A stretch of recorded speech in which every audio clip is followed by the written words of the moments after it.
Hey guys, so today's video is on the 10 mistakes you might make in growing in raised beds. Now, I get questions all the time about the raised beds behind me.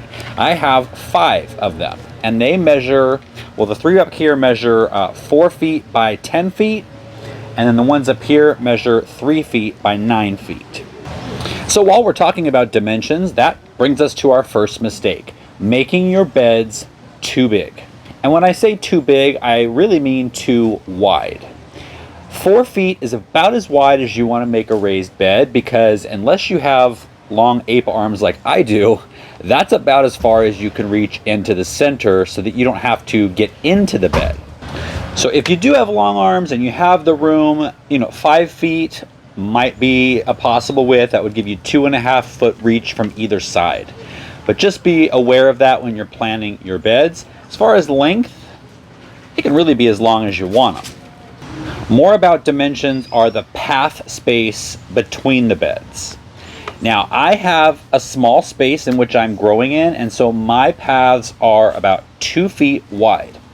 You don't want them any narrower than that, mainly because if you need to get in there to do some work and you don't want to stand the whole time, maybe you're amending the soil, planting, I like to kneel down. And if you have it any smaller than 2 feet wide, you're not going to really be able to do that without a bunch of twisting and getting into all kinds of crazy maneuvers. I have long legs, so the 2 feet space is actually a little bit small for me, but that's just what worked out in the area here to make them all standard and have the 4 foot bed width. One more thing about dimensions, and that would be the height of your bed. Now, it depends on if you're growing over concrete or if you're growing over soil. My beds are over concrete, and so they really need to be at a minimum 15 inches high. That will give you enough soil space to grow just about anything at that depth. Now, most vegetables really only root in the top foot, but the deeper the bed, the more nutrients, the more good bacteria, the more moisture that bed can hold. Now, if you're growing over soil, and you're building your beds over soil and the bottom is completely open, then 12 inches, even 6 inches is a good amount. 6 to 12, perfect. Now, I'm not going to get into how my beds are actually built, because I have 2 videos on that, which I will link down in the video description, and you'll get all the information you need there. But I will say that that does bring us to the material that you make your beds out of. Now, for the most part, you're going to be making your beds out of wood. And again, in those videos, I show exactly the wood that I used. That you might be tempted to get pressure-treated wood from the hardware store because it withstands moisture, it lasts a long time. However, there are sometimes chemicals in those that will leach into the soil and could leach into your produce. And so I recommend staying away from those if at all possible.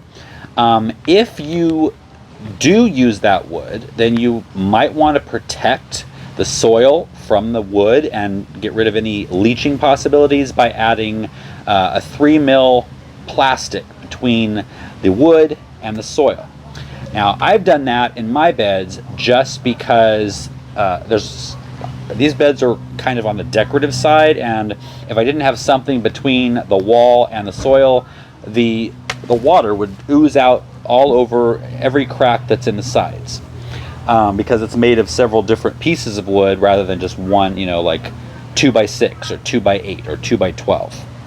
And so that's why I have plastic around the sides of all of my beds. Now, you want to make sure that plastic is not going to leach as well. And so I'll also leave a link down below in the video description to a website that tells what types of plastics you can use and what types are kind of dangerous and will leach into whatever you have them in. So take a look at that link.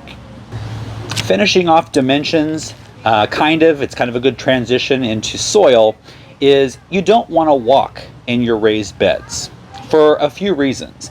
Number one, the most important reason is you don't want to compact that soil.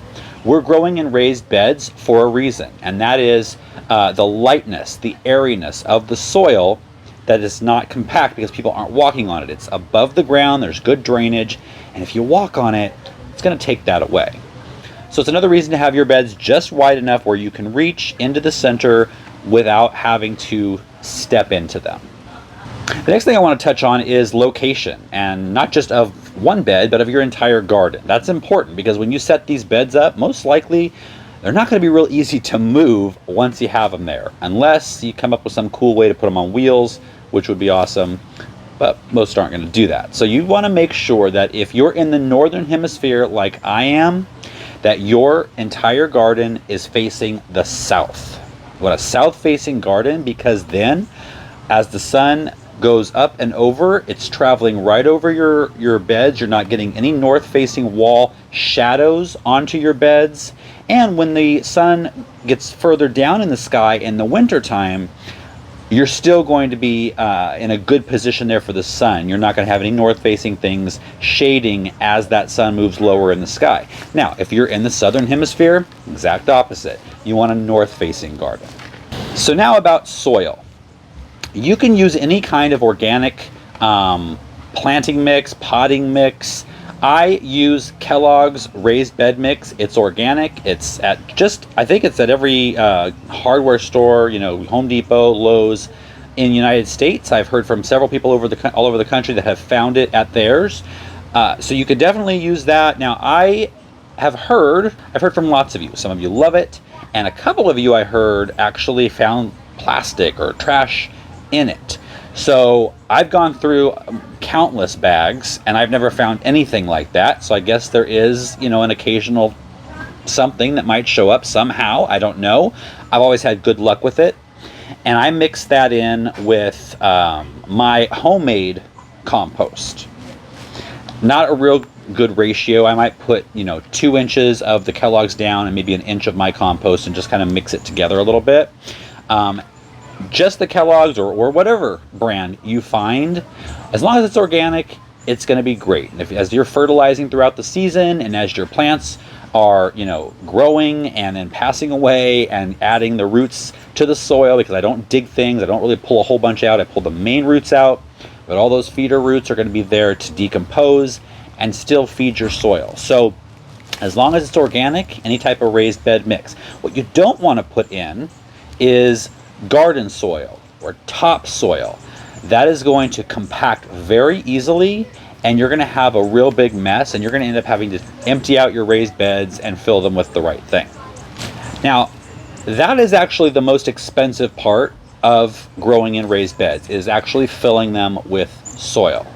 Especially if you're getting up to, 15, 24 or higher inches. That's a lot of soil. And so what you can do is you can actually fill taller beds with things in the bottom. So I showed you in our container video from last year that you can use soda bottles or water bottles, things like that, that instead of sending them to the recycle, you can recycle them in your own beds. You still want to have 12 to 15 inches of soil. So we're really talking about beds that are more than 15 inches high. You can also use tree branches, logs. Again, you still want 15 inches of soil above that. If you put logs or tree branches, things that you know are going to take a long time to break down in a bed that is maybe 12 inches tall, it is going to rob the nitrogen from the soil and from your plants. So only add those things if it's a must and if the bed is more than 15 inches deep. Now, as the season wears on, as the year progresses, you're going to notice that your soil level in your raised beds is getting lower. Now, part of that is due to compaction. Part of that is due to just weathering. If it gets dry, some might blow away, some might wash away. Your plants are taking nutrients out and breaking down what's in there. So every year, you're going to need to top up your raised beds. And so I do that actually spring and fall. I put a couple of inches of, again, an organic bagged potting soil or mix and homemade compost. And I didn't do that this past spring. A lot of I was going through some medical stuff and wasn't able to do that. So my beds are actually about 6 inches lower than they should be. And so my crops suffered a little bit this year because of that. So this when I get these summer crops out, I'm going to be adding maybe 5 to 6 inches of new compost and planting mix. Now, going along those same lines, just like in the ground, you want to mulch your beds.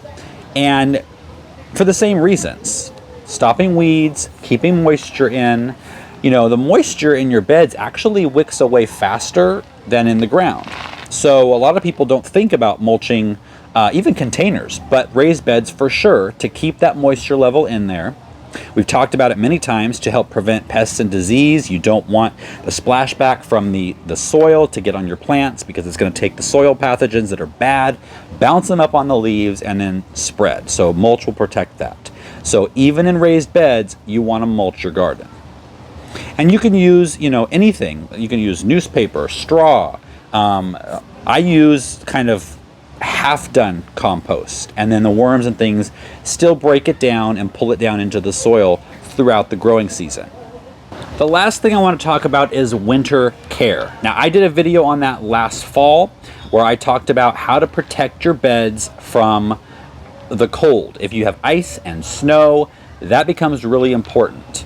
You can do that with cover crops. Go watch that video, because I went into all kinds of choices for you to make to see which one you wanted to do. Now here, we don't do that. We don't get ice, we don't get snow, and we just keep on growing in the raised beds. I do add cover crops if there's, you know, a spot that I know is not going to be filled. I'll plant some maybe crimson clover or something like that. Now, one thing you want to do, and I had people ask last year, and I'm not sure if I covered it in that video, but if you plant a crop that flowers, like crimson clover, you want to make sure that you cut that back, cut it down, and either add it to your compost or work it into the soil before those flowers set seed, or that's where weeds become an issue. Other than that, they're a great way to protect your soil and actually add nutrients to your soil throughout the winter. So I think throughout this video, 10 mistakes actually just became 10 things to watch out for. Either way, I hope they helped. I hope maybe they fixed some of your problems, or maybe prevented some problems. I know we have a lot of new gardeners who started out this year growing in the ground, but have mentioned in comments that you really want to start building some raised beds. And between this video and a couple that I'm linking down below, you should be fully prepared to have a lot of success come spring in your new raised beds. I'll see you next time.